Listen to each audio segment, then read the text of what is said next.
Goeiemôre julle, baie welkom by Kom ons gesels episode 34. Nou ek het ouer gewoonte gaan draf en lekker vir myself gelag want dit is die tweede Saterdag in 'n ry wat ek stroom opgehardloop het terwyl daar 'n marathon plaasgevind het.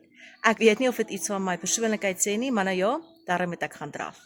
Nou wat 'n week. Ek kan eintlik nie glo dit is 'n week laas dat ek met julle gesels het nie. En daar het so baie in hierdie week gebeur. So ek gaan ook 'n bietjie môre of althans maandag aand in my Kom Speel Saam program meer daaroor vertel. Maar ja, wat 'n opwindende week. En 'n lekker naweek wat voorlê, nê?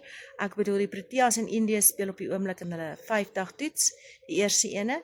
En dan 1 uur se kant speel ons Suid-Afrikaanse vroue sewes span.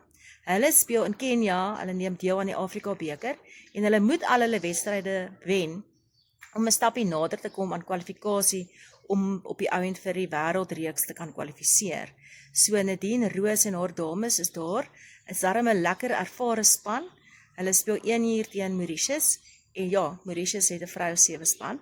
En dan speel hulle so ongeveer 4 uur se kant teen Zimbabwe. Maar intussen is ons bokke natuurlik reg vir vandag se wedstryd teen Italië. Ek sien hulle speel weer met hulle wit truie. Hopelik is dit nuwe truie want ek weet nie wie sou daai truie kon skoon kry na al daardie groen en blou verf van verlede week nie. Maar ja, ek wonder ook wie het hierdie week die velde gemerk of dit weer die Engelse se skuld gaan wees.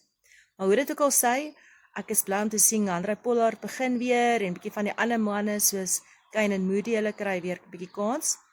Ek weet die rotasiesisteem is belangrik en gelukkig het ons die diepte, maar ek dink ook iemand soos Andre sal dalk graag bietjie wil bewys, maar Rassie moet nie heeltemal om een kant te skuif nie. En ek weet dit is nie die waarheid nie en dit is nie so nie. Ek sê maar net, dis dalk nou maar net my blou hart wat hierso praat.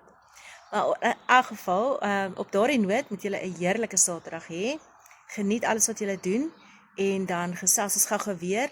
Onthou maandag aand na Kom Speel Saam te kyk. Daar gaan 'n bietjie 'n verandering wees in my plan. En dan ook wil ek julle graag vertel van 'n nuwe borg wat aan boord gekom het. So ons gesels gou weer.